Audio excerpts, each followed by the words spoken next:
Hey guys, FaZe here, back with another Whispers of the Old Gods review video. We have a lot of exciting cards today.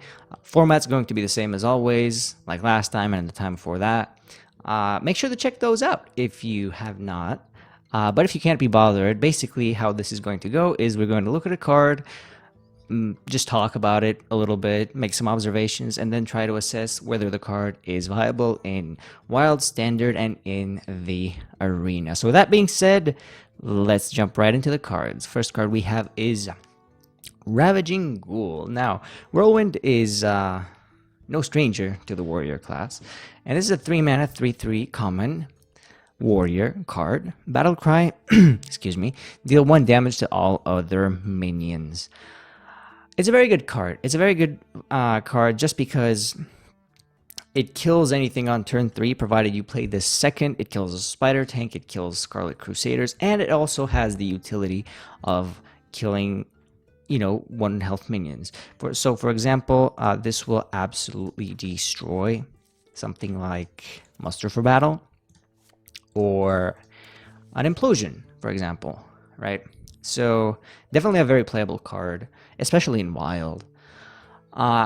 And also in Standard, I think, even though in Standard things are going to be a lot less tokeny, like there's going to be a lot less implosions and musters and whatnot, it's still going to be really good just because, again, it kills a 3-drop on average and has utility. So one thing to note, I don't think this is going to be played in Patron Warrior, just because in Patron you wanna have cheap Whirlwind effects, cheap combos that you can also set up beforehand, right?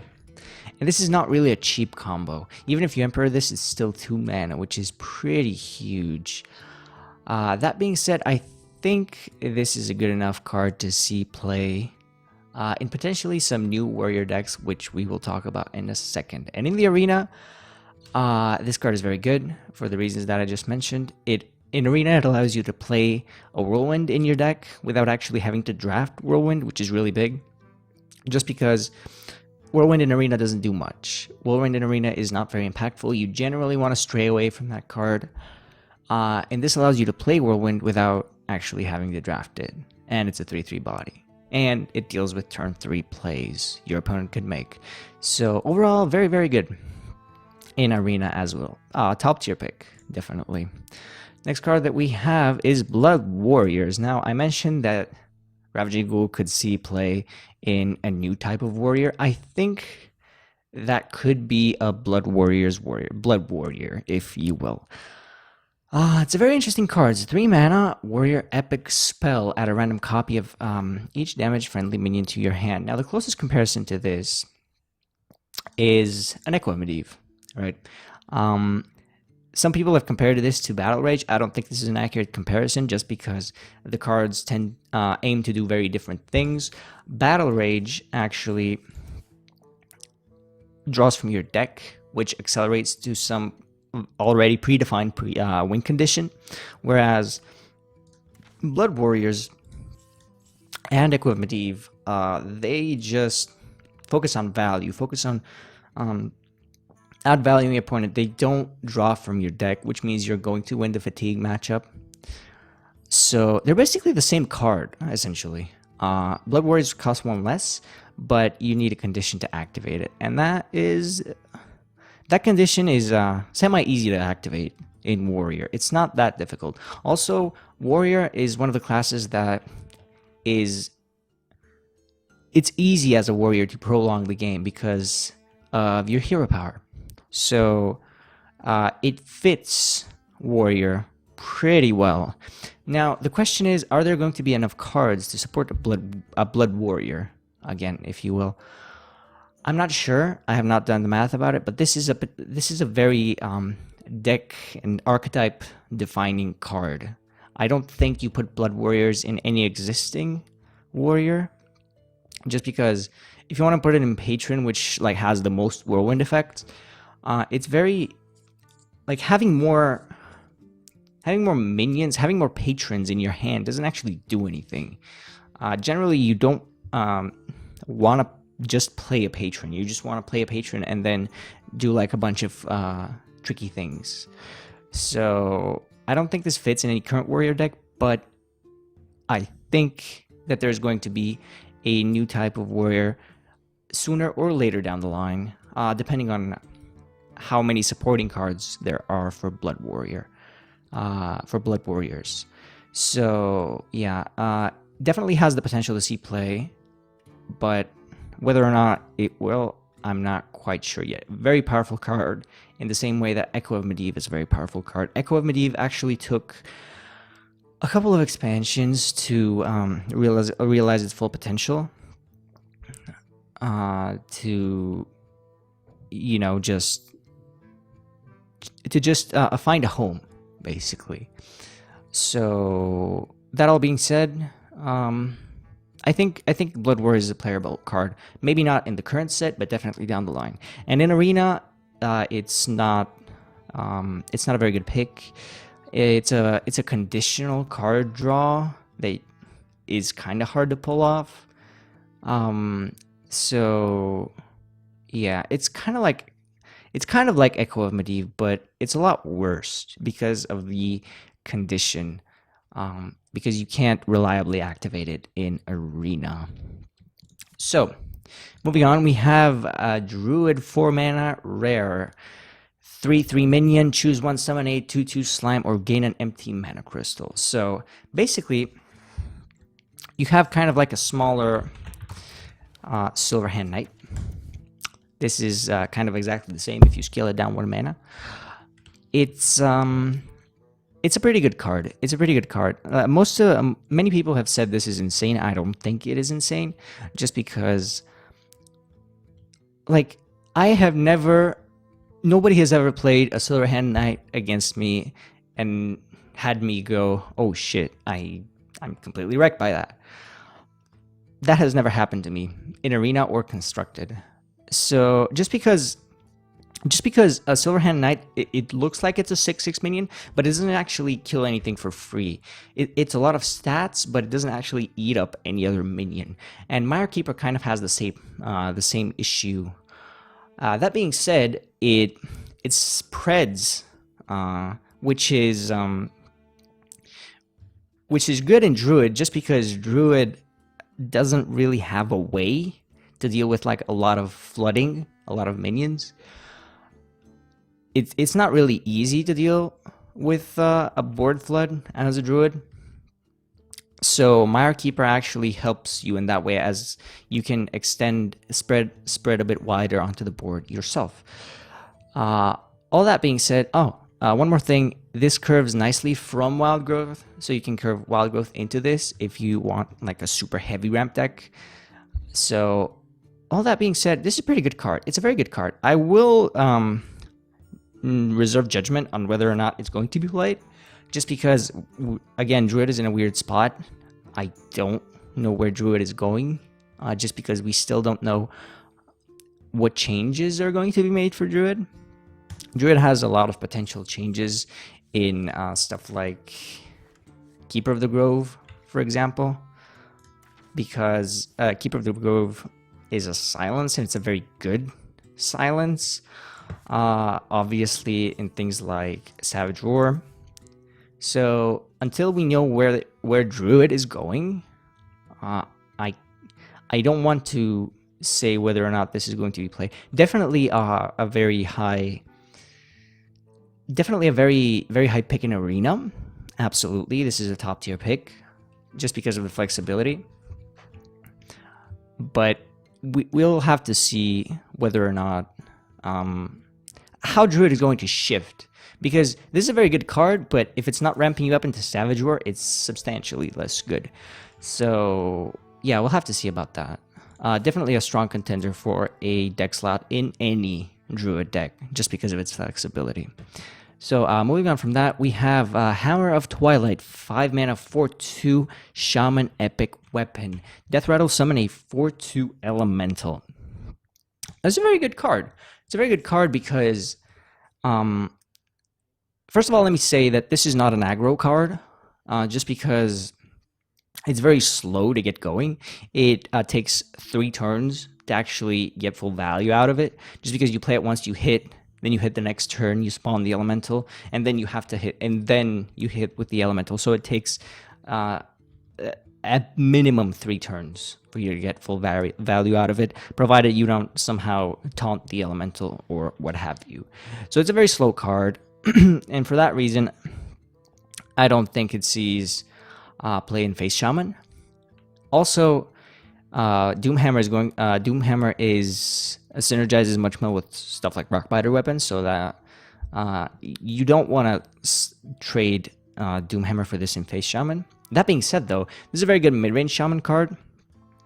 You can see that it's a mid-range Shaman card just because 4 damage on 5 mana at that stage in the game doesn't actually on its own kill anything, which is kind of bad. But as a mid-range Shaman, you're going to be able generally to have something like a Flame Tongue with like an additional totem to finish off something else, just because that's the way mid-range Shaman operates. So it looks like it fits mid-range Shaman quite well. I think it's a very strong card. It's also resistant to weapon removal, just because the 4/2 elemental actually kills the thing that removes your weapon. It kills Harrison Jones perfectly. The 4/2 fits into the 5/4 exceptionally well. And also, they're probably still going to get only 1 charge off of the weapon, because you often swing into something the turn that you play it. So, very, very, very good card, I think. We'll see a lot of play in mid-range Shaman. Not in Wild, just because of its slowness. And in Wild, you're likely to be dead by then. By turn 7, where this actually gets the full amount of value. But definitely in Standard, because Standard is going to be slightly a slower format. And in the Arena, it's a weapon. Weapons are historically very good in Arena. So yeah, all that being said, very good card. Prime pick in Arena, very good in Standard. Not so much in Wild, but hey, you can't have it all. Next, we have Blood of the Ancient One. It's a 9-mana, 9/9 epic. If you control 2 of these at the end of your turn, merge them into the Ancient One. Now, before we go forward, let's check out what the Ancient One is.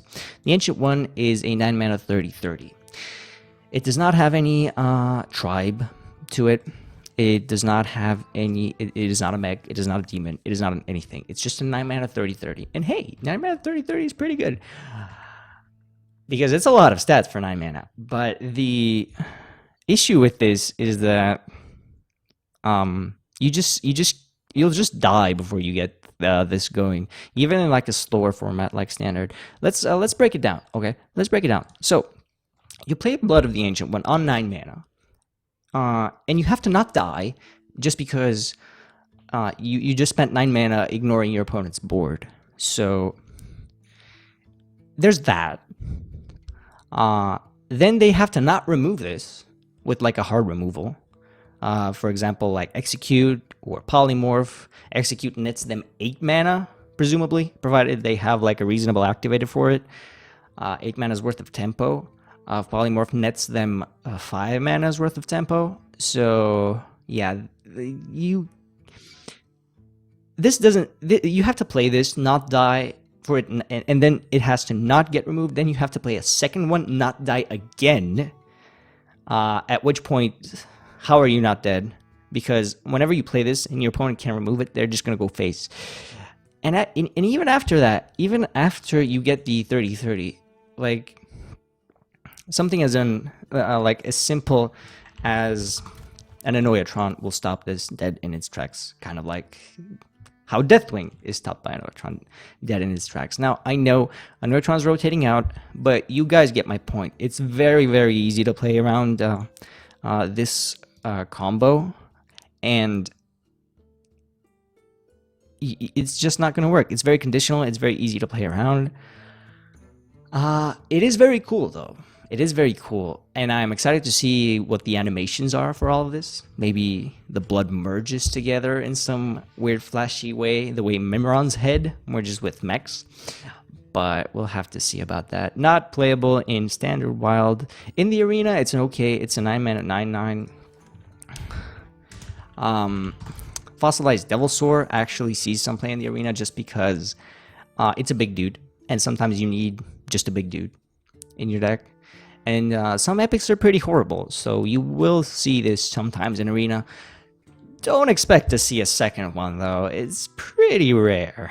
So, yeah, pretty mediocre, slightly below average in arena, and completely unplayable in the other formats. But not every card has to be competitively viable. This card is just cool, and that is completely fine. So yeah, moving on, we have Call of the Wild. It's an 8-mana Epic Hunter spell. Summon all 3 animal companions. I'm just going to outright say it, this card is very good. For multiple reasons. Just because the amount of stuff that you get from it is worth more than 8 mana. So for 8 mana, you get the equivalent of a Evil Heckler, right? Because you get a Misha with the Liak buff, which is a 5/4 taunt. You get the equivalent of a Reckless Rocketeer, which is however with 1 mana buff, and you get something akin to a Raid Leader, which is substantially better than Raid Leader just because it has 2 more health, pardon me. So adding all those up, that is a total of 4 mana, 6 mana, and 3 mana. So you're getting 13 mana's worth of stuff. And on top of that, it's in 1 card. And on top of that, it's 3 separate bodies. The 3 separate bodies are actually very, very annoying to deal with. Think how muster for battle is always annoying. Absolutely always annoying to deal with, even in the late stages of the game. It's very difficult to deal with the 3 bodies individually. I think Call of the Wild is just absolutely insane. And, yeah.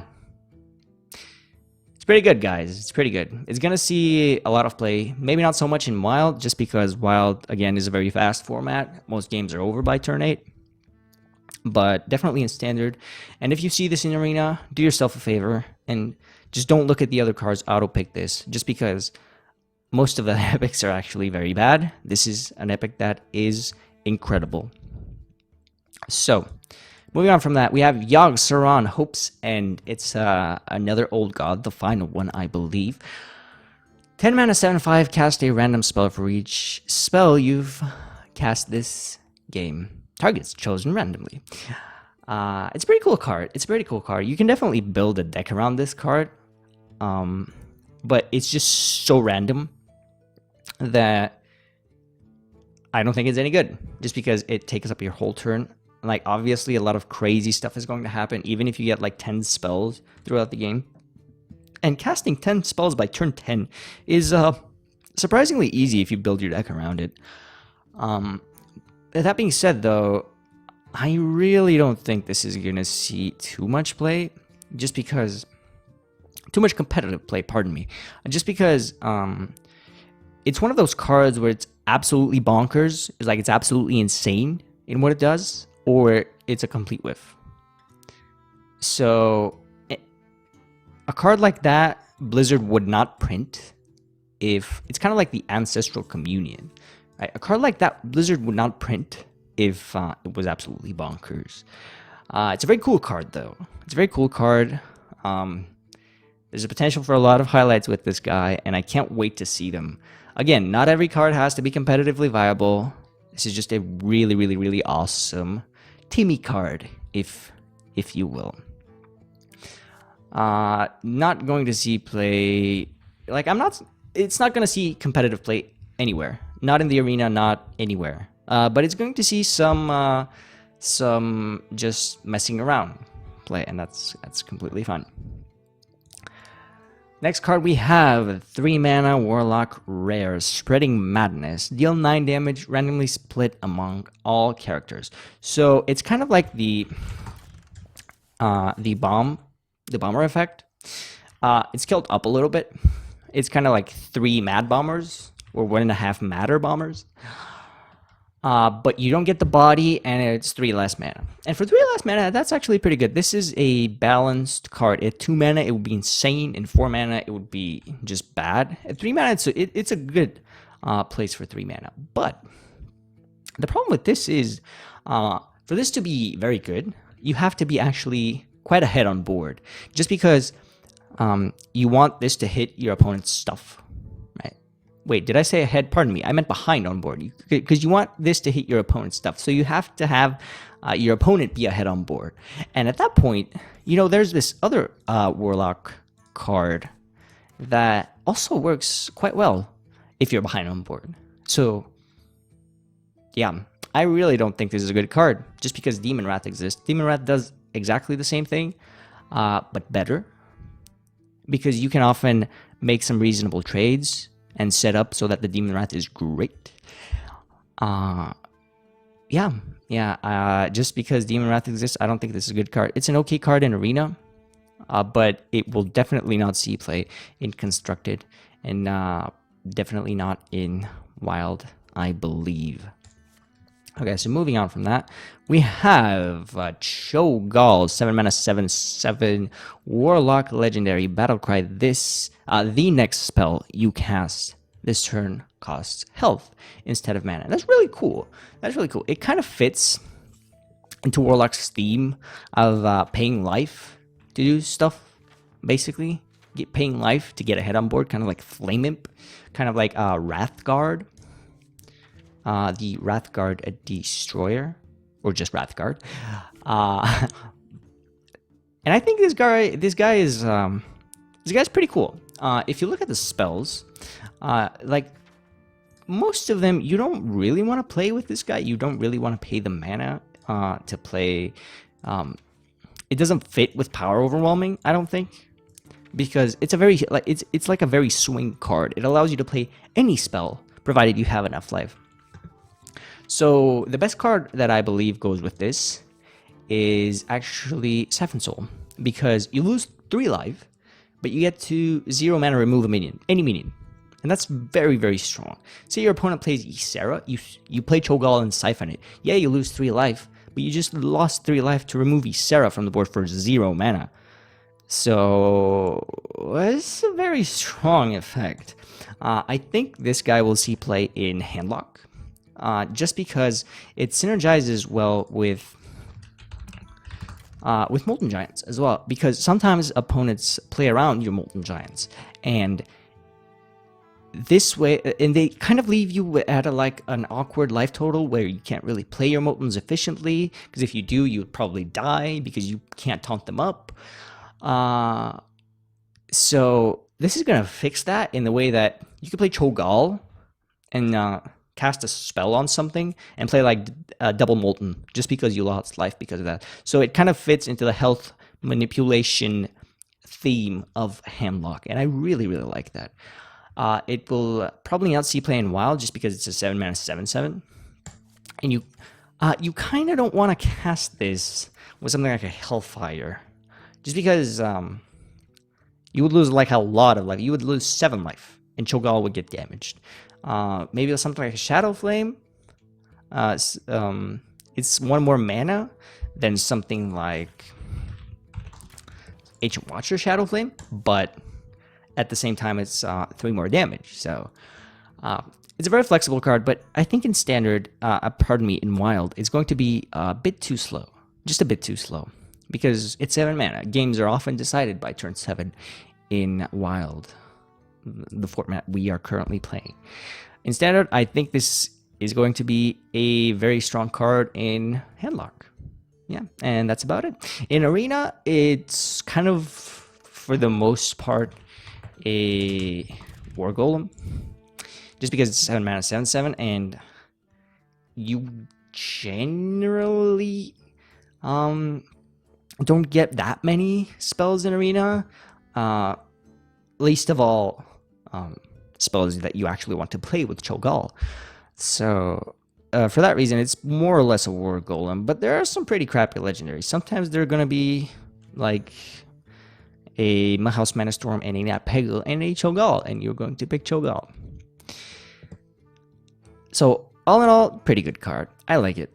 Next we have Possessed Villager. It's a Warlock, another Warlock card. Warlock common, in fact. A 1 mana 1/1. Death Rattle, summon a random, pardon me. I'm actually too used to the fact that currently things summon other random things. It's a 1 mana 1/1. Death Rattle, summon a 1/1 Shadow Beast. Now the thing to compare this to is Argent Squire. It's basically the same card for all intents and purposes. Just because you hit it once, it doesn't die. That's it. It's sometimes it's worse than Argent Squire. For example, when you give it like a permanent buff, say with like a defender of Argus, the Possessed Villager would die, whereas the Argent Squire would remain at 2/2. But in other, so in any sort of permanent buff synergy, Argent Squire is better. But in any other case, and specifically in Warlock cases with something like Power Overwhelming, this is actually better than Argent Squire, because the problem I have when playing Zoo, and I put Argent Squires in my deck, is that when I Power Overwhelm them, never mind the Divine Shield or not, they just die. It doesn't matter. Whereas this leaves behind a 1/1. So for all intents and purposes, it's an Argent Squire that is better in Warlock, and it's exactly a Warlock card. So this guy is actually very, very good. Yeah, not too much else to say about that. It's going to see play in Standard and in Wild, in Zoo-esque type of decks, and definitely in the Arena, just because it's a common. It's going to see a lot of play, because Squire is actually a very good card in Arena. It's one of the better 1-drops. It's a premium 1-drop, let's just put it that way. Up there with Worgen Infiltrator. So just for that reason, it's going to be insane in Arena as well. But yeah, not much more to say about this guy. Very good. Expect him to see a lot of play. Next card we have is a Druid 7 mana epic spell. Wisps of the Old Gods. Yes. We got another Dark Whispers, guys. Another Dark Whispers.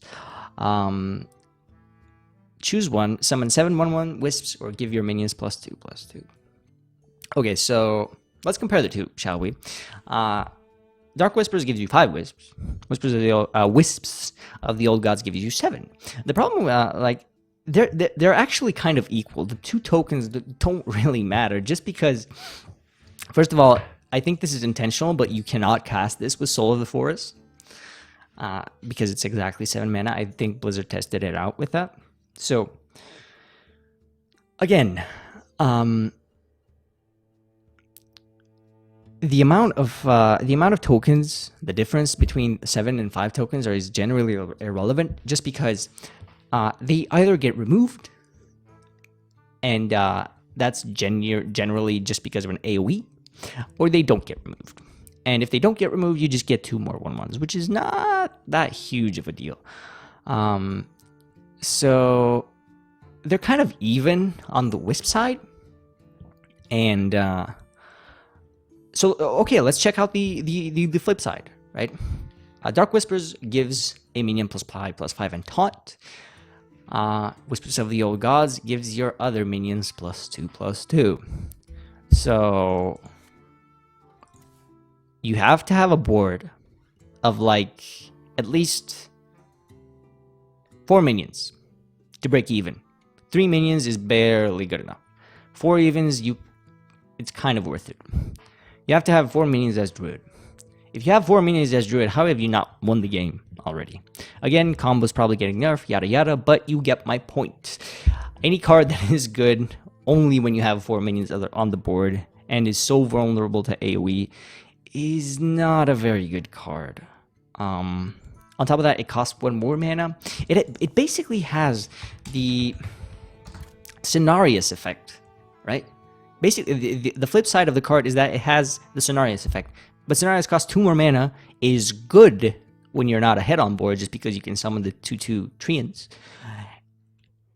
And even if you're in the situation that you want to buff your other things, you get a 5/8 for a 2-mana difference. You get essentially a 2-mana 5/8. This card is very bad. It's bad across the board in any format. Will not see play outside of some janky Flood Druid deck. Yeah, don't pick this card in Arena as well. Do not put this in your Druid deck. You will strictly hurt your win rate. And the final card we have, and it's a cool one, Soggoth the Slitherer. It's a 9-mana, 5/9 taunt with the quote-unquote shroud effect.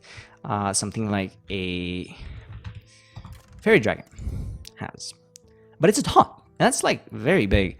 Blizzard has been there is a similar minion to this on like a lower curve. It's basically the same thing, but like as the Arcane Nullifier, but bumped up. The problem with the Arcane Nullifier is not that it's not good at stopping the board. It's just that its to attack is way too low.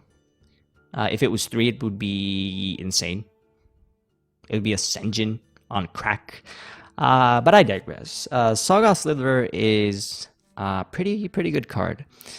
Just because but it's only a pretty good card. Just because if this guy ever becomes too popular, Black Knight just completely stomps on it. If there's ever a metagame where everybody's splitting Soggoth the Slitherer in their deck, you just put in Black Knight and Soggoth goes away. So in that sense, it's a very reasonable card, so that it will never dominate the metagame, is what I'm trying to say, just because Black Knight exists.